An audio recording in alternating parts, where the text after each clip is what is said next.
मैं Pradeep Kumar Sharma maths class में आपका स्वागत करता हूं। आज घनफल के लिए अपन दूसरी विधि जो आनुरूपेण विधि है उसका प्रयोग करेंगे। आनुरूपेण विधि बीजगणित के सूत्र के ऊपर आधारित है और यदि ये फार्मूला वैसे याद नहीं रहे तो मैं आपको एक ट्रिक बताऊंगा जिसमें आप गुणनखंड के फार्मूले से इसको याद कर सकते हैं। तो देखिए याद हो जाएगा और सरल विधि भी है सबसे ज्यादा। प्रश्नावली 1.2 जिसमें अपने को घनफल ज्ञात करना है। कल मैंने एक विधि बताई थी, अब मैं दूसरी विधि का प्रयोग कर रहा हूं। उपसूत्र आनुरूपेण विधि। आनुरूपेण विधि का नाम आती है, आप समझ जाओ, याद रखने के लिए सूत्र विधि। और ये सूत्र हमें बीजगणित का याद रखना है। थोड़ा सा मैं क्लियर कर दूं कैसे। अपने को देखना है a+b का होल क्यूब। तो अपन जो बीजगणित में इसको हल करते हैं वहां आता है पहली संख्या का क्यूब प्लस तिगुना पहली संख्या का वर्ग, तो दूसरी संख्या की घात 1 रहेगी, प्लस तिगुना पहली संख्या की घात 1 तो दूसरी संख्या की घात 2 होगी, और प्लस दूसरी संख्या का क्यूब। इस प्रकार से अपन लिखते हैं। इसी को यदि अपने को वैदिक विधि में याद करना है, अगर आपको वैदिक गणित में इसका प्रयोग करें घनफल ज्ञात करने के लिए, तो मैं इसकी एक ट्रिक बता रहा हूं जो केवल याद करने के लिए। ये किसी किताब में कोई फार्मूले से संबंधित नहीं है, अपन इसे इससे याद कर सकते हैं। इसमें a+b होता है, लेकिन अपन इसको यदि ये माने कि a और b ये गुणा नहीं है, ये पहली संख्या ये दूसरी संख्या, इसका होल क्यूब अंकों में दिया हुआ होगा, इसका अपन प्रयोग करेंगे। तो जो पहला अंक ये दिया है इसका अपन क्यूब करेंगे, बीच में कोई चिन्ह नहीं लगाएंगे, और पहला जो अंक है इसका तो स्क्वायर करेंगे और दूसरे अंक की घात 1 यानी एक बार गुणा करेंगे, आपस में गुणा हो जाएगा। तिगुना या नहीं करना हमें। तीसरे खंड में अपन पहले पद की घात 1 लिखेंगे और दूसरे पद की घात 2 कर देंगे, यानी इसका स्क्वायर कर देंगे, आपस में गुणा कर देंगे, और फिर दूसरी जो संख्या है उसका क्यूब कर देंगे। इस प्रकार लिखना है। चूंकि इसमें अपने पास 3a² भी आता है, तो a² भी एक बार तो आ चुका है, और इसका दुगना करके अपन इसके नीचे लिख देंगे संख्या। ऐसे इसका दुगना करके यहां लिख देंगे और इसको अपन जोड़ लेंगे, आगे हल कर लेंगे। अब ये तो हो गया बीजगणित का फार्मूला, जो मैं साइड में आपको रफ काम के साथ साथ चलाता रहूंगा समझाने के लिए। और मैं एक क्वेश्चन ले रहा हूं जो आपकी बुक का 25वां क्वेश्चन है। 25वें क्वेश्चन में दिया है 16 का घनफल ज्ञात कीजिए आनुरूपेण विधि से। तो अपन देखो इसका घनफल करेंगे तो वही तरीका इसका होल क्यूब। तो अपन इसको कैसे लिखेंगे, देखो मैं यहां लिख रहा हूं इसको ताकि मैं रफ काम भी बता दूं। इधर मैं इसका रफ काम कर देता हूं। अभी मैंने बताया क्यूब करना है तो पहली संख्या का क्यूब लिखेंगे, दूसरे खंड में पहली संख्या की घात 2 और दूसरी संख्या की घात 1 होगी, तीसरे खंड में पहली संख्या की घात 1 और दूसरी संख्या की घात 2 होगी, और चौथे खंड में दूसरी संख्या की घात 3। ऐसे लिखना है। यहाँ a की जगह 1 होगा और b की जगह 6 होगा। तो क्या लिखेंगे, पहली संख्या की घात 3, फिर दूसरे खंड में पहली संख्या की घात 2 गुणा दूसरी संख्या की घात 1 हो जाएगी, तीसरे खंड में पहली संख्या की घात 1 हो जाएगी, दूसरी संख्या की घात 2 हो जाएगी, और चौथे खंड में दूसरी संख्या की घात 3। एक बार हम इसको सरल करके लिखते हैं। 1 का क्यूब 1 होगा, 1 का स्क्वायर 1 होता है, 6 से गुणा करने पर 6 आएगा, और 6 का वर्ग 36 होता है, 36 को 1 से गुणा करने पर 36 आएगा, और 6 को 3 बार गुणा करने पर 216 आएंगे। अब जो काम करना है हमें वो ध्यान रखना है। अब इसके आगे अपन क्या करेंगे, ये तो ऐसे कैसे रहेगा, और जो ये 6 लिखा था दूसरे खंड में इसका दुगना करके इसके नीचे लिखेंगे, 36 का दुगना इसके नीचे लिखेंगे, तो ये बेहतर हो जाएगा। ये आपस में जुड़ेंगे और इसको अपन हल कर सकते हैं। तो ये पहला खंड बनेगा 1 ऑब्लिक 12 और 6 18 हो जाएंगे, ऑब्लिक इनको अपन जोड़ेंगे तो 6 और 2 8, 7 और 3 10 यानी 108 हो जाएगा, ऑब्लिक 216।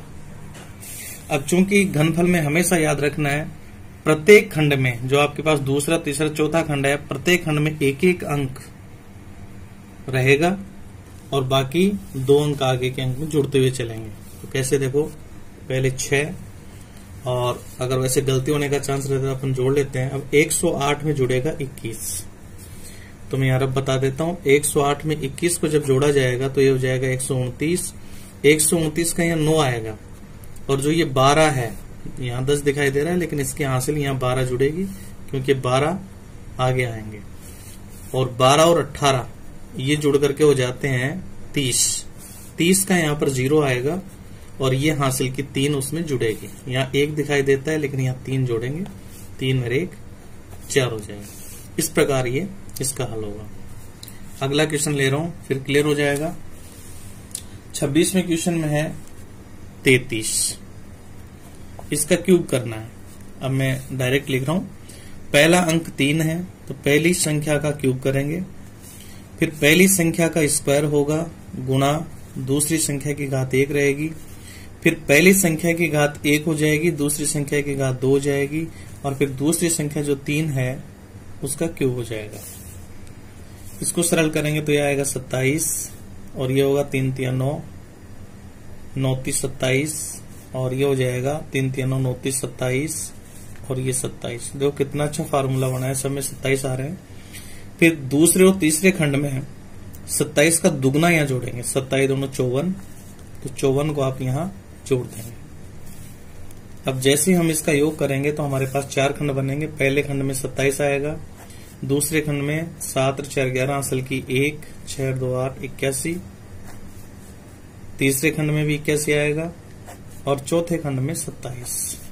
अब वही तरीका, पहले खंड से 7 लेंगे, 2 को जैसे ही आप 81 में जोड़ेंगे 83 हो जाएगा, 83 का 3 हासिल की 8 लगेगी, 81 और 8 89 हो जाएंगे, 9 हासिल की 8 लगेगी, और जैसे ही 27 और 8 जोड़ेंगे तो ये हो जाएगा 35।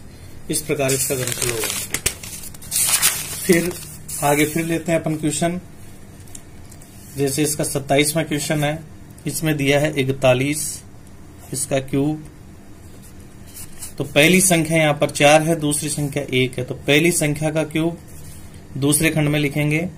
पहली संख्या की घात 2 गुणा दूसरी संख्या जो 1 इसकी घात 1, तीसरे खंड में पहली संख्या की घात 1 गुणा दूसरी संख्या की घात 2, और चौथे खंड में दूसरी संख्या की घात 3।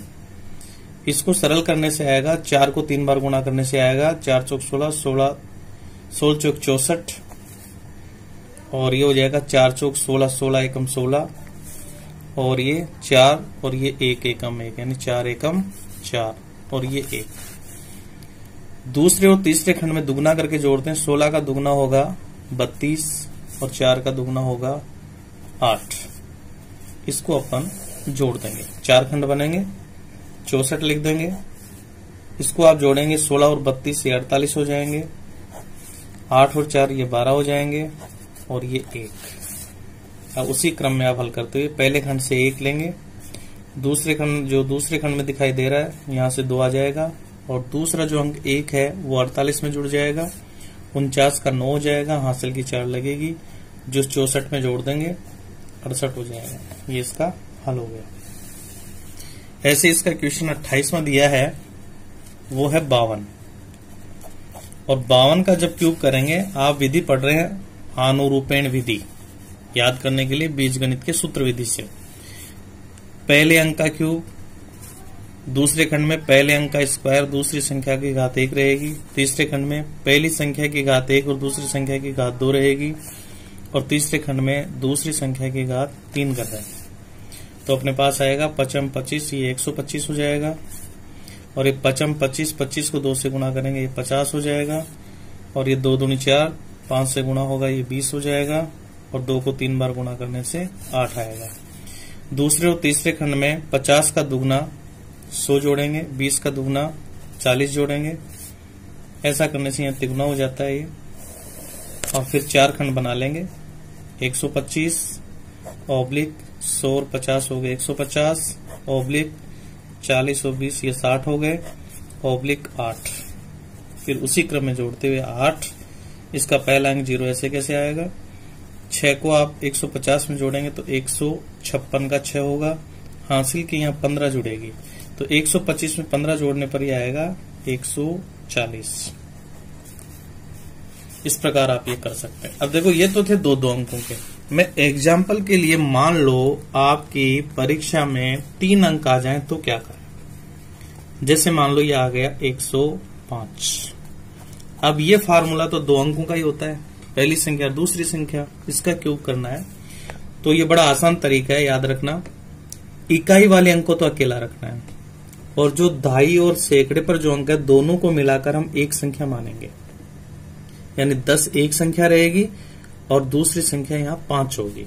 दोबारा सुन लें, 10 पहली संख्या मानी जाएगी, 5 दूसरी संख्या। अब देखो इसको अपन सूत्र में लिखते हैं, पहली संख्या का क्यूब 10 का क्यूब।